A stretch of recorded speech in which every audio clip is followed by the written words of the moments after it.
Salve, gente! Seja bem-vindo, seja bem-vinda. Vocês acompanharam toda a entrevista do presidente Lula, exclusiva desde o início, levada a cabo pelos colegas do ICL. Você que assiste o ICL todos os dias antes do TVT News primeira edição. Estamos chegando agora um pouquinho mais tarde, mas ainda com todas as notícias desta quarta-feira, dia 8 de abril. O mundo respira aliviado. Irã e Estados Unidos anunciam um acordo, começa um cessar-fogo de 2 semanas no Oriente Médio. Iranianos tomam a rua para comemorar o fim, pelo menos por enquanto, das hostilidades. E no Estreito de Hormuz, navios começam a circular. Papa e líderes mundiais comemoraram um acordo entre Estados Unidos e Irã. A contramão da paz, Israel insiste em manter guerra no Líbano, que já matou 1.500 pessoas, deslocou 1,5 milhão de libaneses. Nessa entrevista exclusiva do presidente Lula, ele disse que quer acabar com as bets. Notícia, análise, muito mais aqui no TVT News primeira edição, que começa agora direto da Avenida Paulista para todo o Brasil. Vem se informar com a gente, vamos juntos.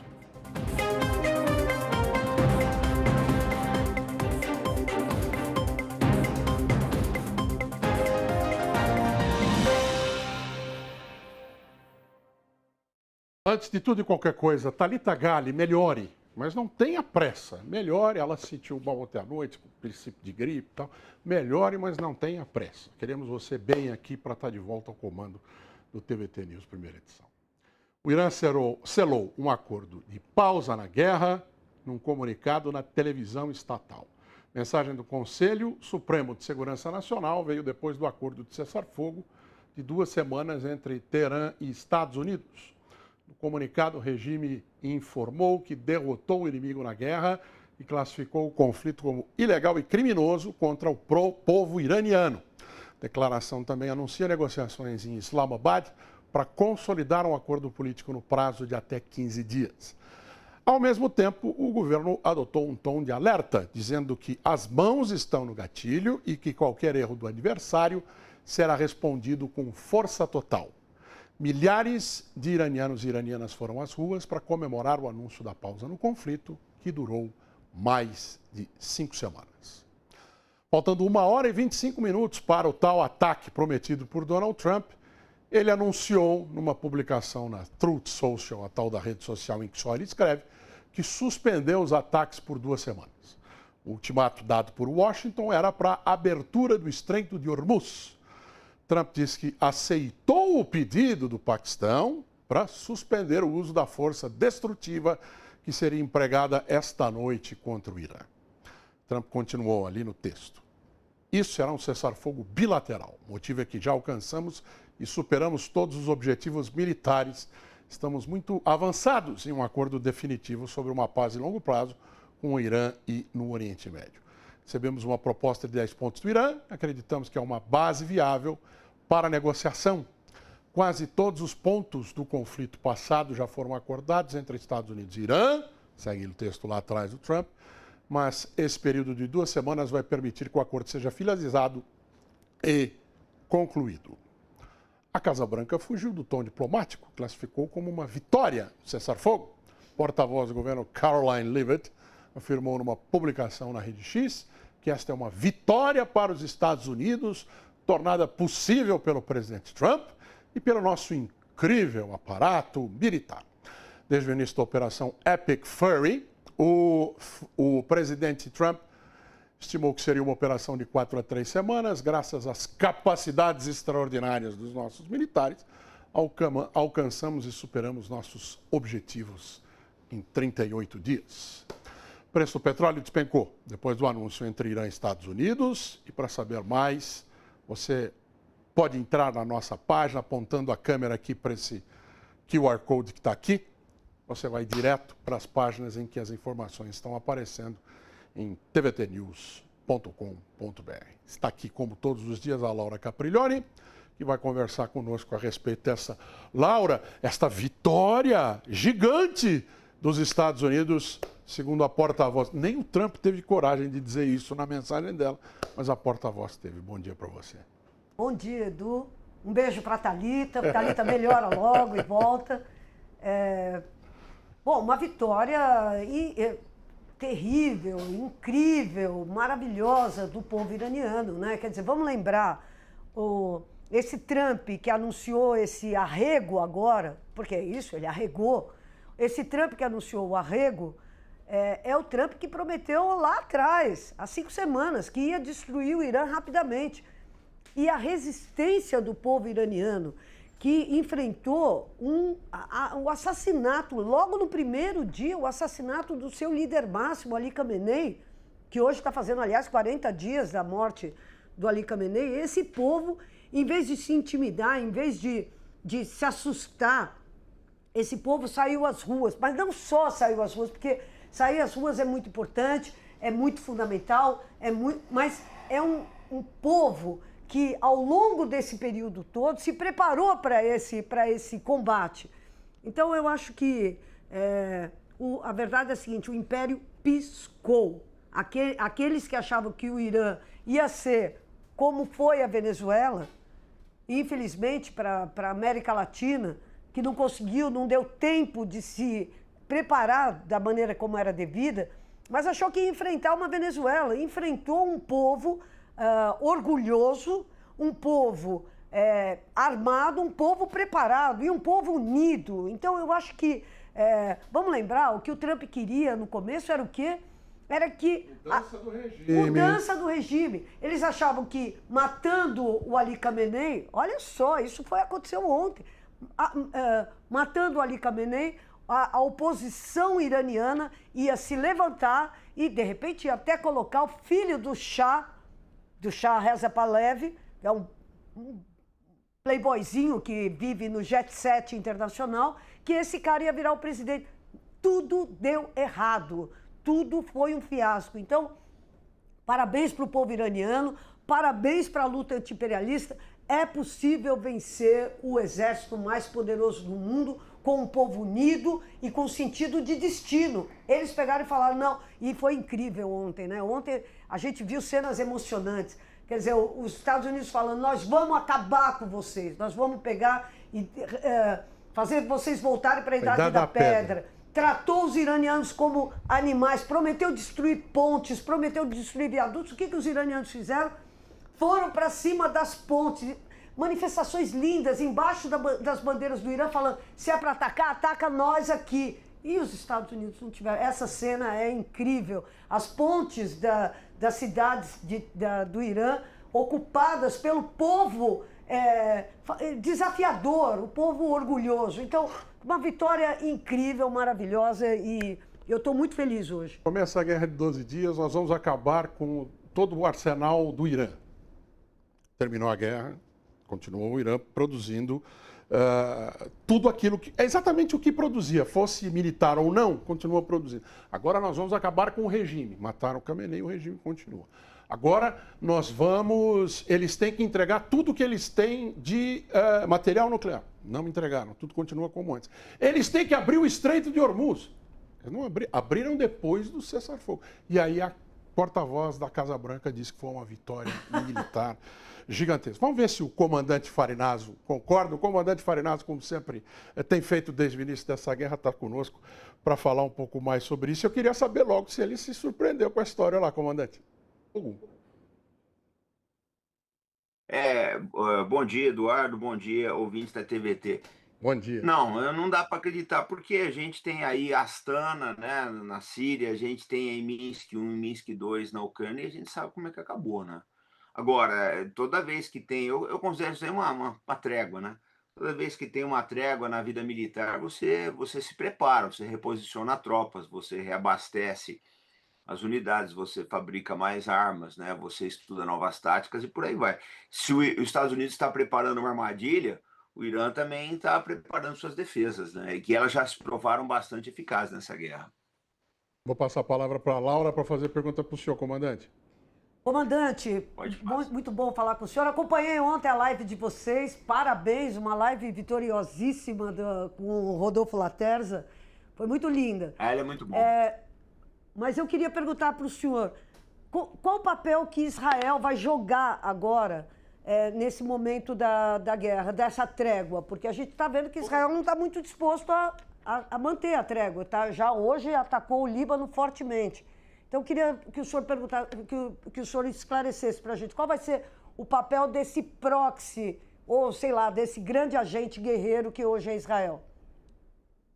Não, vocês têm que olhar uma coisa, né? Israel depende dos Estados Unidos, ele tem uma dependência completa dos Estados Unidos. Se o Trump parar as operações dele, Israel não tem como prosseguir contra o Irã. Pode até prosseguir no Líbano, com muita dificuldade, como vem encontrando. Mas Israel não tem condições nem logísticas de ficar atacando o tempo todo o Irã, gente. São mais de 1.000 quilômetros das bases israelenses.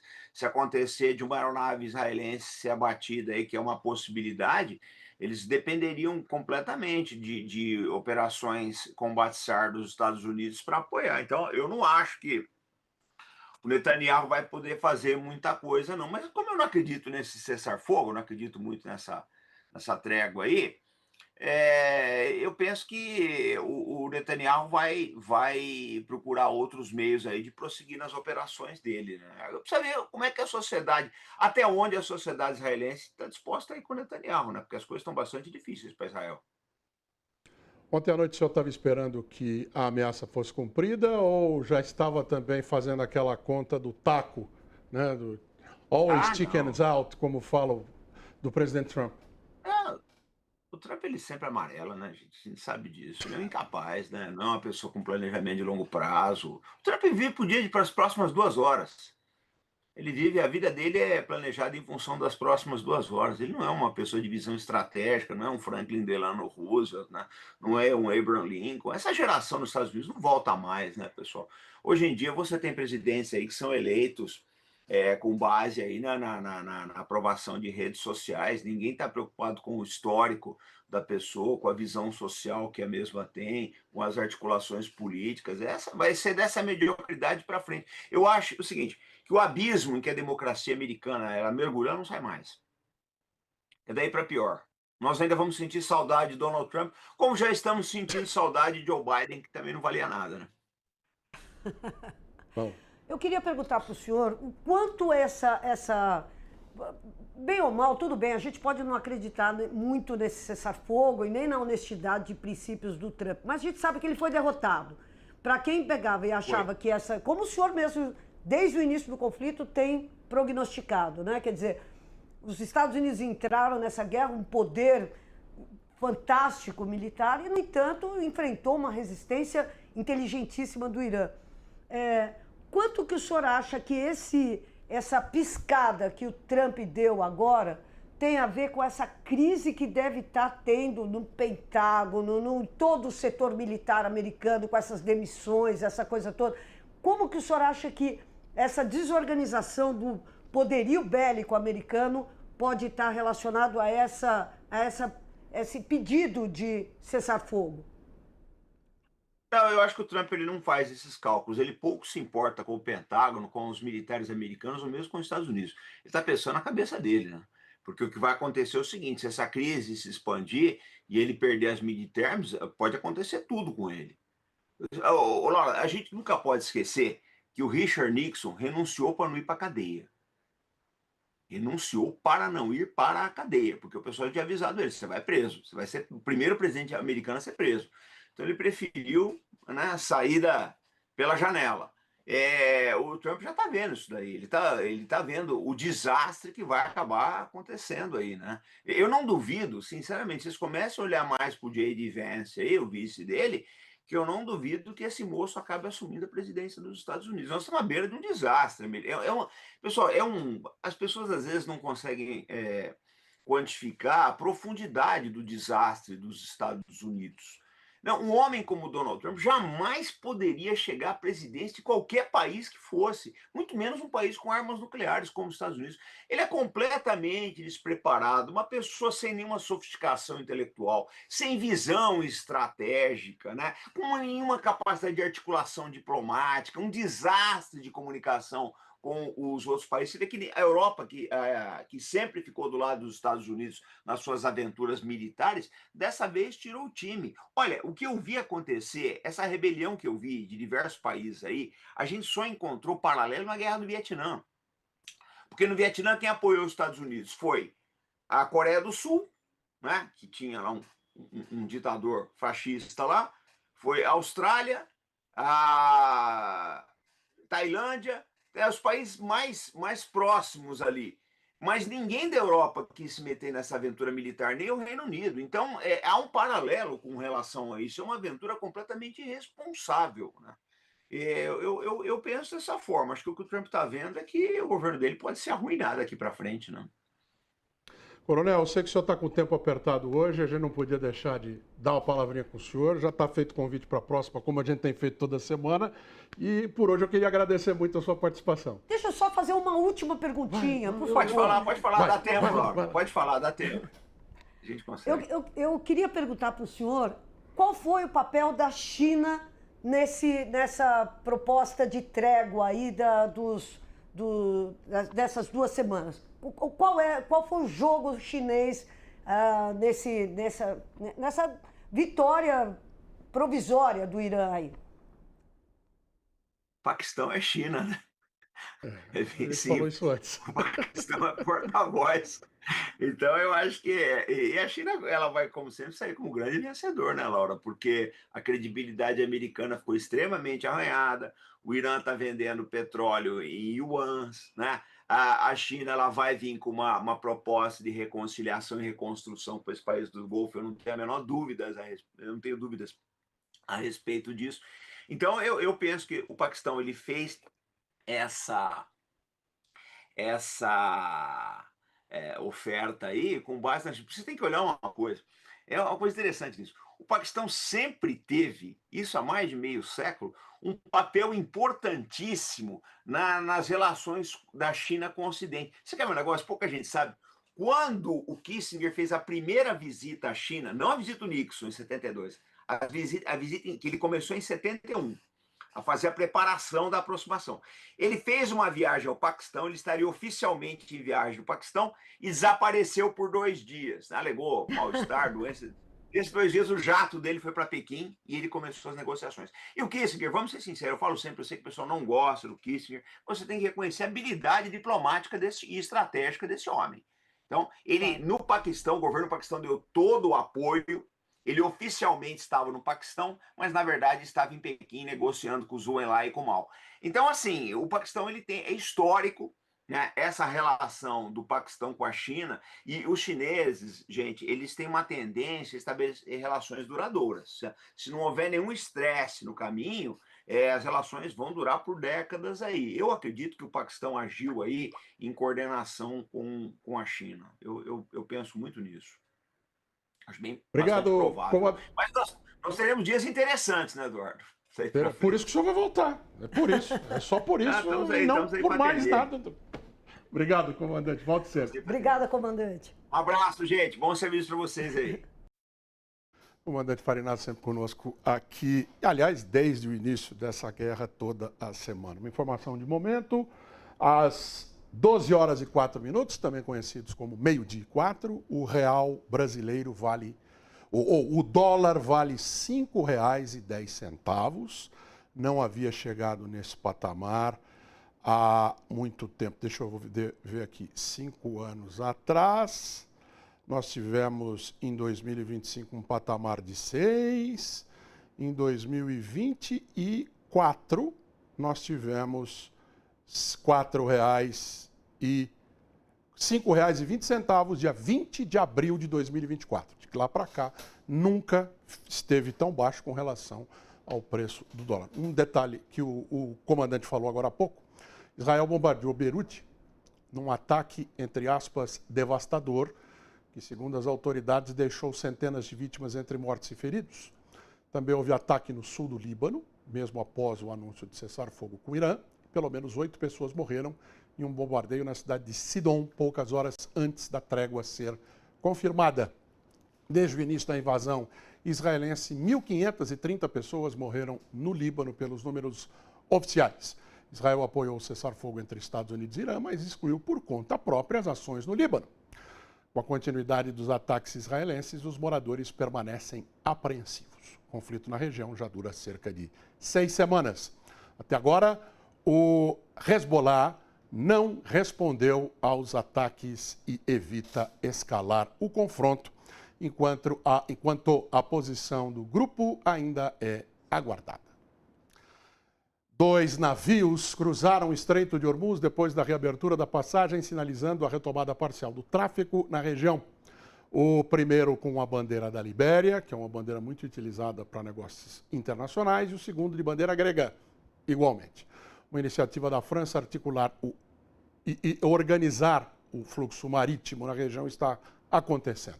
Dados de monitoramento naval apontam que pelo menos 150 navios aguardam passagem. Isso era a passagem diária normal antes do início da guerra. O presidente Donald Trump comemorou da maneira que o caracteriza a abertura do Estreito de Hormuz. Na Social Truth, ele escreveu: um grande dia para a paz mundial. O Irã quer que isso aconteça, eles já aguentaram o suficiente. Da mesma forma, todos os outros também. Os Estados Unidos da América ajudarão com o aumento do tráfego no Estreito de Hormuz. Haverá muitas ações positivas. Será muito dinheiro ganho. O Irã poderá iniciar o processo de reconstrução. Estaremos carregando suprimentos de todos os tipos e apenas ficando por perto para garantir que tudo corra bem.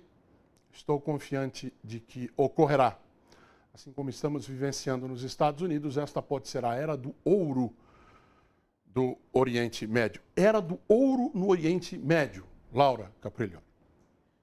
Gente, o Trump, ele está comemorando a retomada do tráfego no Estreito de Hormuz. Vamos lembrar, antes deles atacarem o Irã, o Estreito de Hormuz estava aberto.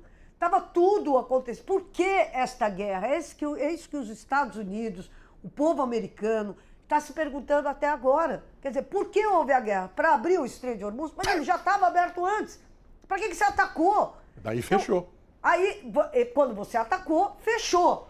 Agora ele abriu. Isso é uma vitória? Não, gente, isso não é uma vitória. Porque o objetivo dos Estados Unidos não era, nem no início, nunca foi a abertura do Estreito de Hormuz. Isso foi a reação do Irã ao ataque injusto. O que eles queriam era derrubar o governo do Irã para pegar e colocar um governo fantoche que pegasse e liberasse o petróleo para eles. O Trump já falou várias vezes que o objetivo dele era se apropriar do petróleo.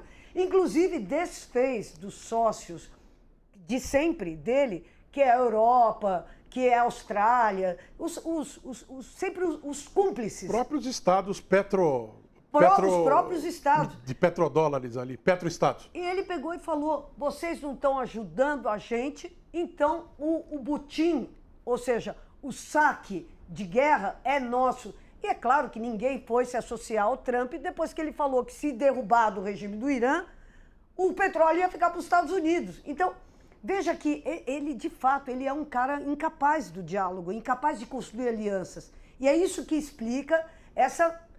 olha, é uma vitória, pode não ter sido ainda a vitória final do Irã, certamente não foi.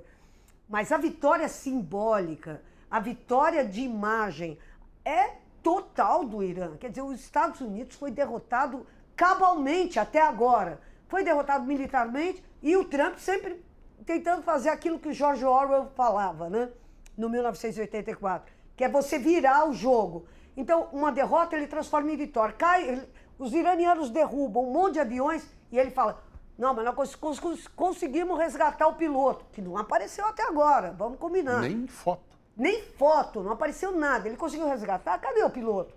Em compensação, o que a gente viu foram os aviões americanos derrubados. Então é isso, quer dizer, é o Trump de novo fazendo aquela coisa do contrário da verdade, transformando a mentira em verdade. Então agora ele está comemorando a reabertura do Estreito de Hormuz. Mano, já estava aberto antes. Você não precisava ter começado essa guerra. Vem aí a era do ouro. Vem aí a era do ouro. Que ouro? Que ele disse. Né? É isso. Ouro de tolos, já dizia o Raul Seixas. Bom, vamos agora até o Iraque. Nós vamos conversar ao Irã, para conversar com Ruhollah Shamri, que tem o título de Sheikh Salman. Ele está em Qom, ao sul da capital Teherã, que é a cidade sagrada do Irã. E vai nos fazer um relato a respeito dessa situação 15 dias de trégua, pelo menos, e eu começo fazendo justamente, Sheikh, essa pergunta, como é que estão as coisas e qual a expectativa, pelo menos para esses próximos dias. Obrigado por nos atender.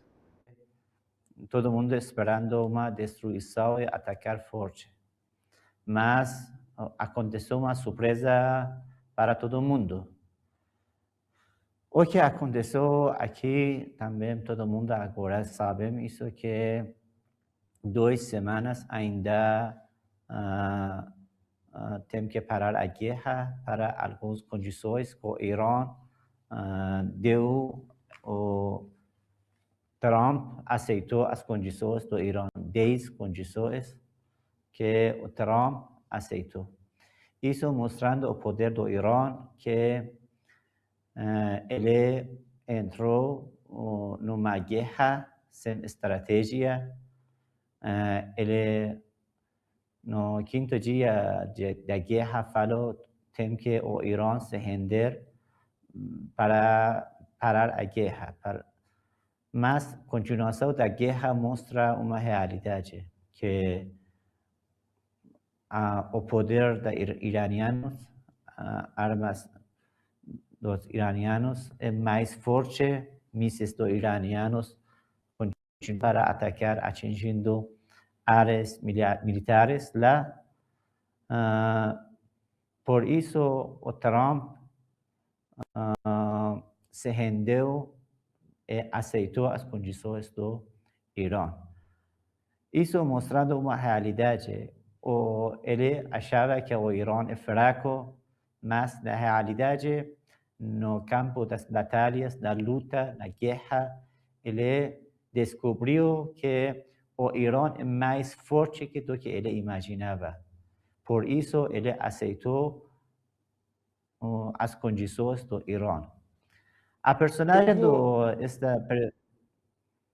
Desculpe interromper o senhor, mas é que a Laura está aqui conosco, a Laura Capriglione está aqui conosco, ela vai participar da conversa também. Eu vou pedir para ela fazer uma pergunta para o Sheikh, que, reforçando, está em Qom, no Irã, cidade sagrada do Irã. Mesmo. Por favor, Laura. Isso mesmo. Em primeiro lugar, bom dia, Sheikh, uma honra. E queria enviar os parabéns aqui do Brasil por essa vitória momentânea ainda, né? Já que as negociações estão ocorrendo, mas uma vitória importantíssima do povo iraniano que conseguiu sobrepujar, enfrentar e superar uma ameaça de extinção da civilização persa. É uma loucura, mas vocês conseguiram dobrar o inimigo, né? Então, parabéns aqui, emocionado, parabéns do Brasil. Obrigado de vocês também. Mas eu queria perguntar para o senhor... Por favor. Desculpa. Eu queria perguntar para o senhor também o seguinte: a gente sabe que os Estados Unidos, em particular agora, sob o governo do Donald Trump, ele é capaz de pegar e estar no meio de negociações e atacar. Foi o que aconteceu no começo dessa guerra. Mesmo. O Irã estava sentado na mesa de negociações, prestes a fechar um acordo sobre as suas armas, sobre o seu desenvolvimento nuclear, e os Estados Unidos atacaram junto com Israel. Pergunta, como é que o Irã está se preparando para a possibilidade de os Estados Unidos atacarem de maneira sorrateira e traidora, como já fizeram em outros tempos? Como que a senhora bem explicou, a personagem de Trump não é confiável. Ele, na meia das negociações, começou a atacar. Não uma vez, 2 vezes aconteceu para o Irã. Isso mostrando uma realidade para todo mundo que a personagem dele é desconfiável. Nenhuma pessoa pode lhe confiar. Mas ainda como que as autoridades do Irã falaram sobre este assunto, o Irã está pronto de qualquer parte, na parte política, na parte no campo de militares. O Irã está pronto para qualquer opção. Como que no início da guerra, o ministro das Relações Iranianos, o senhor Araghchi, falou, nós estamos prontos. Acho que dia antes de começar a guerra, ele falou que na meia das negociações nós estamos prontos para a guerra se ele quer começar a guerra, estamos prontos para paz. Tudo depende de vontade de Estados Unidos. Isso mostrando que, mesmo que na sexta-feira vai começar negócios, ainda o Irã quer continuar a respeitar para os negócios. Como que todo mundo sabe, que o Irã chegou de uma vitória. O Irã deu uma lição dura para Estados Unidos. O nosso líder Martírio já falou assunto certo sobre essa guerra. Ele diz que as autoridades, como o presidente Trump, aqueles que começaram negócios ou guerra contra qualquer povo, eles disseram que eles acharam que o Irã por causa desse assunto do Hamas, por causa do assunto de Hezbollah no Líbano, eles acharam que o Irã é fraco. Por isso, eles começaram a guerra. Ele falou essas palavras certas antes da guerra 12 dias. Agora mesmo, o Irã ele entrou, Trump, numa guerra completamente forte para derrubar o regime iraniano. Mas conseguiu. É bem claro que todos os analistas mundiais, todo mundo falaram que não. Ele obrigou a aceitar as condições. Mas mesmo de esta aceitações, voltar o Irã para a mesa das negociações, o Irã ainda desconfiável. Os militares do Irã estão prontos para qualquer opção. Infelizmente, como que agora mesmo, passando mais de uma hora, o que aconteceu no Líbano, uma das condições foi parar a guerra no Líbano. Vocês sabem que agora mesmo, infelizmente, eles atacaram lá. O que eles começaram, foi martirizado mais de 100 pessoas lá, atingindo mais 100 lugares civis, mataram tantos civis no Líbano. Isso mostrando que o Trump, ou também o regime sionista, é desconfiável. O Irã também bem sabe isso, todo mundo descobriu essa é a realidade. Sheik, só para a gente encerrar, como é a vida na rua hoje? Como está a vida na rua em Qom, em Teherã? Voltou a um grau de normalidade ou as pessoas continuam como se não tivesse havido nada de acordo, ou pelo menos um anúncio de cessar-fogo? Isso, o povo iraniano é um povo maravilhoso, um povo que não perderam sua tranquilidade na vida normal. Pela primeira vez, durante a guerra, 2 dias atrás, eu fui no capital Teherã, pertinho aqui. A vida normal, todo mundo passando, indo para o trabalho, ônibus, todo mundo no seu lugar. Nenhum, você ainda foi na meia da guerra. Mas o povo iraniano, vocês sabem que o capital do Irã, Teherã, tem mais de 12 mil pessoas moraram lá. Eles tinham uma experiência de guerra 12 dias. Na guerra 12 dias, muitas pessoas saíram da capital, deixaram, foram lá fora da capital, mas dessa guerra, a maioria eles preferem ficar no capital, mesmo que todo dia foi atingido. Isso, eles tinham uma vida normal, com tranquilidade, nenhum problema. Sim, aconteceu atingindo alguns lugares, mas mesmo assim a vida foi normal. Agora mesmo, também no todo país, nosso país, também é a vida normal. O povo iraniano, como suas autoridades, eles ainda desconfiavam por estes acontecimentos que passando durante estas 2 semanas.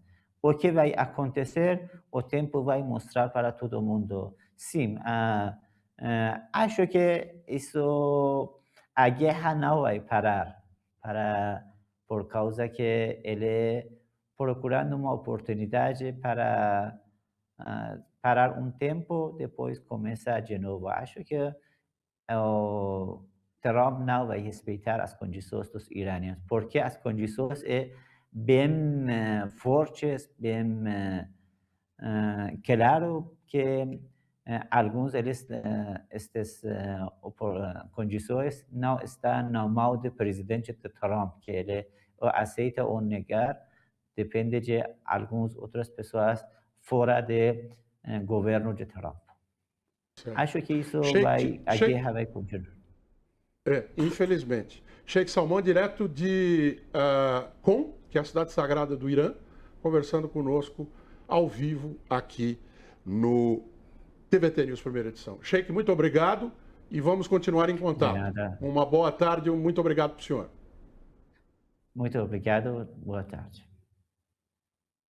Não, a primeira vez que conversamos ao vivo com Qom, vamos continuar falando. Laura, aproveitando dos seus conhecimentos botânicos e tirando um elefante da sala, como dizem os ingleses, a gente teve a imagem agora há pouco de espadas de São Jorge atrás ali do nosso entrevistado, do Sheikh, ou era algo parecido?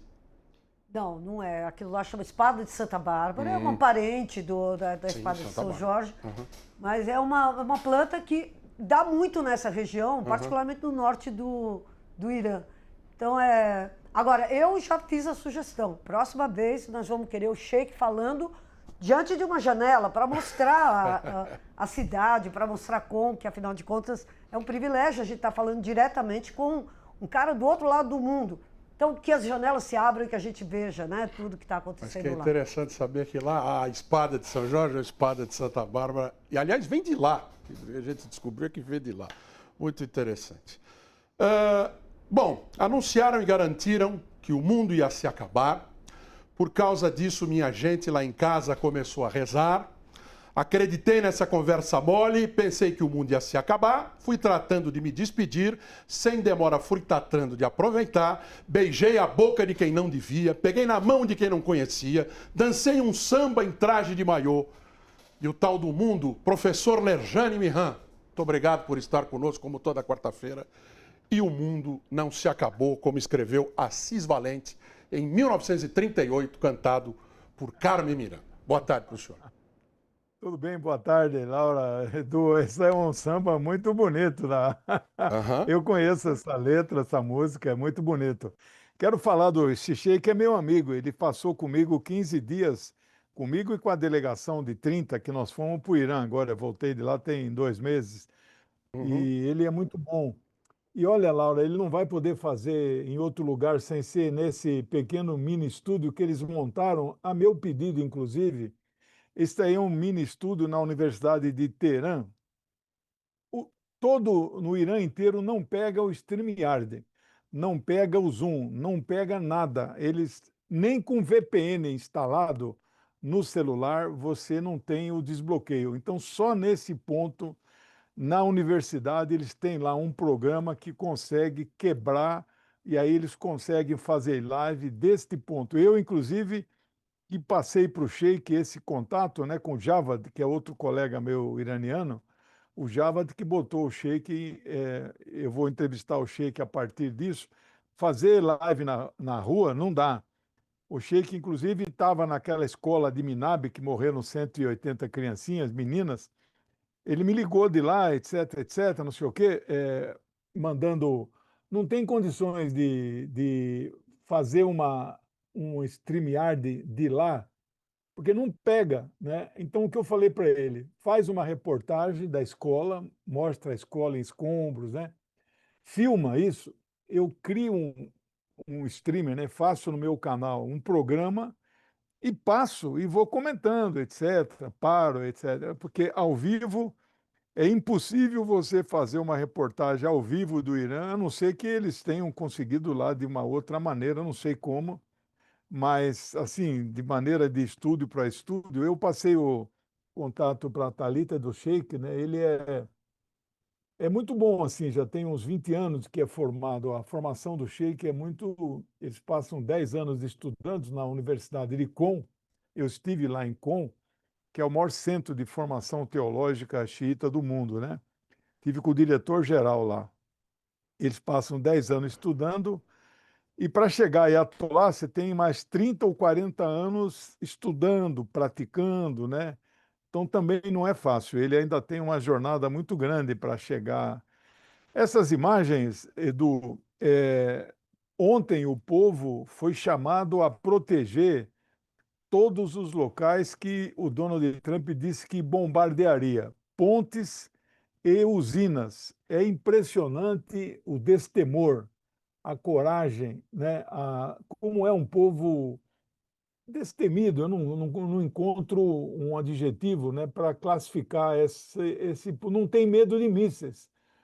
Eu não sei se você conhece Portugal e Espanha, tem aquelas touradas, só que tourada hoje não existe mais. São brincadeiras com o touro quando não machuca o touro, né? E é mais comum agora, os caras ficam sentados em mesas assim e o touro sai, né? O último que fica lá ali no gramado é o que ganha o troféu, né? Mas o mais interessante é uma que ficam 24 assim de pé, durinho ali. O cara só pode olhar de lado, né? O touro. Eu diria assim que esse pessoal do Irã é assim. Eles ficam parados sem medo de cair uma bomba nas suas cabeças, né? Porque esses locais aí seriam atacados. E olha eles aí. Só porque vocês disseram que vão atacar, olha eu aqui, ó. Olha nós aqui protegendo. Não temos medo de você. Então, E meu acaba, caro, eu sei que o tema aqui é acaba, nós fazemos um balanço. Não sei como é que está aí. Não, sim, é que eu acabei de lembrar de um outro. Ó, nós aqui outra vez é outro samba, né? Falamos aqui do samba de Assis Valente, ó, nós aqui outra vez acaba sendo outro samba. Não, professor, por favor, eu queria um pouco, para além desses detalhes interessantes que o senhor trouxe, aliás, eu e Laura vamos na próxima, hein? 30 jornalistas iremos na próxima com o professor Lejane Miran para Teherã. Mas eu queria que o senhor falasse um pouquinho da análise que o senhor faz nesse momento. A gente já teve a oportunidade de ouvir Então, o Sheik, como o senhor falou. eu não sei se Queria ouvi-lo também. o nosso tempo, se ele é rigorosamente 12h30, faltariam poucos minutos, né? Se nós temos aí algum prazo, Então, nós como é vamos que está aí o providenciar mais horário? alguns minutos aqui, até que eu receba uma ordem do além aqui, no ouvido, que nós temos que encerrar. Tá bom. Mas fique à vontade. Mas olha, então o que nós estamos presenciando de ontem para hoje é uma derrota estratégica dos Estados Unidos, é uma derrota não militar. Bom, mas então que derrota é essa, né? A Zakharova usou o termo derrota fragorosa, né? Então estamos atrás de adjetivos, né? Eu estou dizendo que a derrota é política e diplomática. Porque, do ponto de vista militar, você falar que o Irã deu uma surra no maior império da Terra não é apropriado. Eu não sou irresponsável de fazer uma afirmação dessa.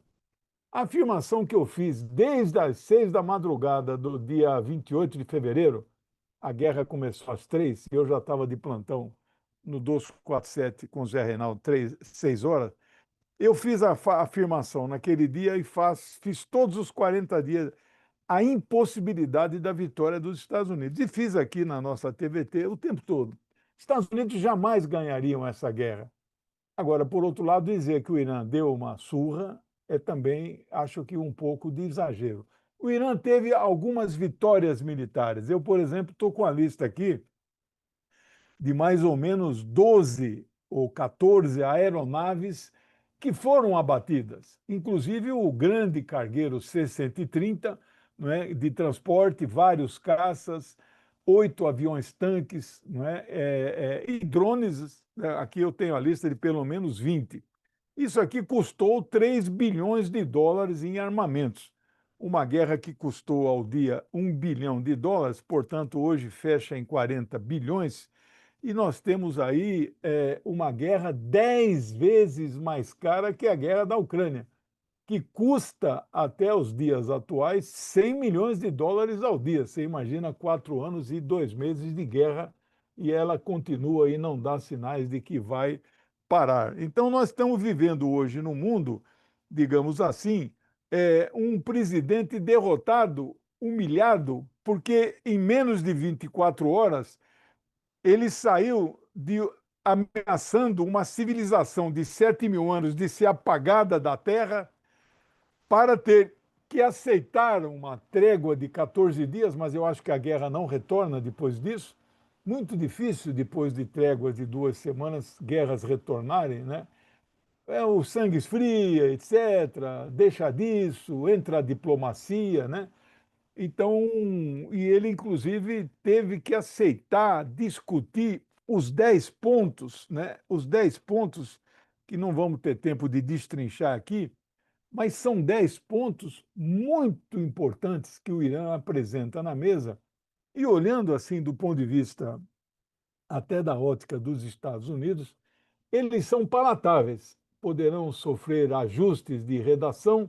Os pontos mais complicados, evidentemente, são o item 2 e 4, né, que é a garantia de não agressão para sempre. Como é que você põe isso no papel? Olha, os Estados Unidos da América, nunca mais atacarei o Irã, né? O Irã pede isso, mas como que isso vai ser colocado no papel, não sabemos. E o item 4, que são as imagens que nós estamos vendo do ataque no Líbano, não é?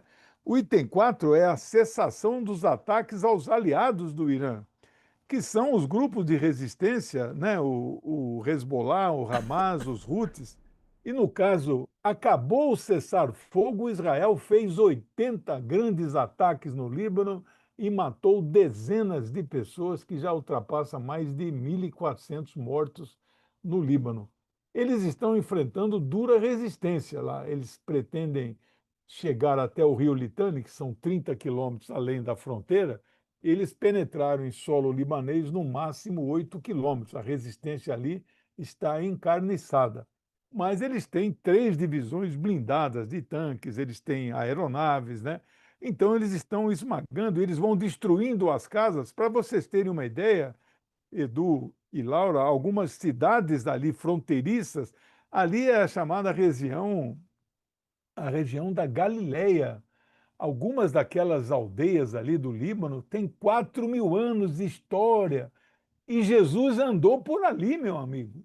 Ali, para quem é cristão, ali é uma coisa assim sagrada, é território onde Jesus, Filho de Deus, andou por ali. Eles estão demolindo casas, passando trator, terraplanagem. Então é impressionante o que Israel faz. Israel aceitou o cessar-fogo conjunto com os Estados Unidos, mas disse que o assunto do Líbano não é com eles não têm nada a ver, essa é outra guerra e que eles vão continuar fazendo, né? Mas o Irã diz claramente, não, o Irã acabou de voltar, não sei se vocês já noticiaram isso, o estreito que estava em processo de reabertura, né? Eles suspenderam, fecharam de novo e a maior facilidade, né? O Irã sai muito vitorioso nesse processo. Em que sentido ele sai vitorioso, né? Porque nós estamos vivendo agora, deixando de ter no mundo uma ordem baseada em regras. Eu estou usando o termo, vai dar lugar para uma nova ordem baseada em acordos multilaterais. O Donald Trump não gostaria que essa ordem fosse instalada, né? Ele faz guerras no mundo, que diz que não faria, mas está fazendo. Nem ele não parou a guerra na Ucrânia, como começou essa aqui, como sequestrou o Maduro, como está endurecendo na América Latina. Esse é o velho Trump que a gente conhece. Ele gostaria que o mundo fosse unipolar, mas o mundo unipolar morreu. Morreu ali porque enfrentou o paredão persa, né?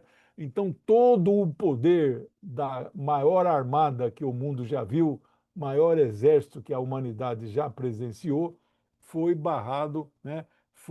Encontrou o paredão persa, né? Eu estou usando isso porque o Irã é a Pérsia quando eles falam em transformar o Irã na Idade da Pedra, essa gente tem que saber que quando eles viviam na Idade da Pedra, o Irã tinha o maior império do mundo, que era o Império Persa, que inclusive libertou os cristãos, que vocês sabem que está lá na história bíblica. Muito da Bíblia, até 1200 antes da Era Comum, o que está na Bíblia pode coincidir com a história real, porque encontra ampla documentação, né?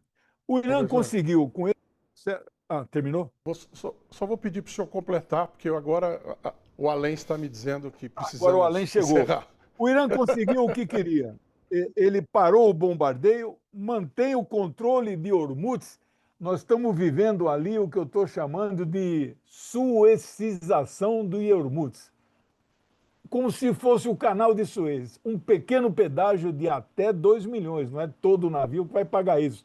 Tem barquinho que não vai pagar nada. Então é proporcional. Então ele vai auferir essa renda, vai dividir com o Oman para tentar cooptar aquela turma do Golfo, e esse dinheiro vai ser usado para a reconstrução. E aí consegue instalar à mesa o mundo, todo mundo agora está girando em torno de Islamabad. Paquistão, sexta-feira, é a primeira rodada, vamos ver o que vai dar, mas Israel está querendo melar o processo, mas não vai conseguir. É isso, pessoal. E segunda-feira o senhor está aqui para falar sobre essa reunião de Islamabad. Obrigado, professor. Um abraço. Boa quarta-feira. Obrigado. Tchau. Laura, boa quarta-feira para você. Amanhã estamos aqui, talvez com a Thali de volta, se ela estiver bem. Se ela não estiver bem, ela vai descansar mais um pouquinho e volta no restante da semana. E vamos celebrar, né? Vamos. Vamos celebrar. O Império de Joelhos é sempre muito bom.